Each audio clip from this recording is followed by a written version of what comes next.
हारिफोरनो ST होब्ला जोंहा बुंनांगौ खिन्थु बे खोथाया जानो हाया बेवहाय खुनु जुक्तियानो गैया खुनु बेबायदि फर्मुलायानो थानो हाया जे गोदानै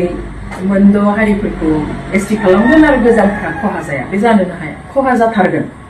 बेनिखायनो दिनै अनजिमाखौ नायब्लाबो जों नुयो जे जोंहा 14टा गाहाम जदिउ हारिफोर दङ बिनि अनजिमाया 45 लाखफोरल' आरो बिथिंजाय गोदानै अनजिमाया माने हारिनि अनजिमाया खम 6था खिन्थु बिसोरहा 1.5 कोटि आसामनि गासै जेसेबां सुबुं अनजिमा दङ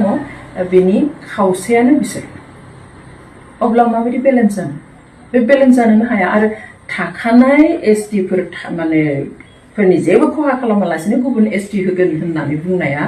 जेबो ओंथि गैया बे जानो हाया एसटि थाखानायाव गोदान एसटि खालामोबा खहा जाखागोन एसटिआ मोनसे बेवहाय सोर बि सोर पि सोर मा बिनि खोथा फैया एसटि खालामब्लानो जोंहा खहा जाखागोन बेखौ जों बयबो बुजिनांगोन बेनिखाय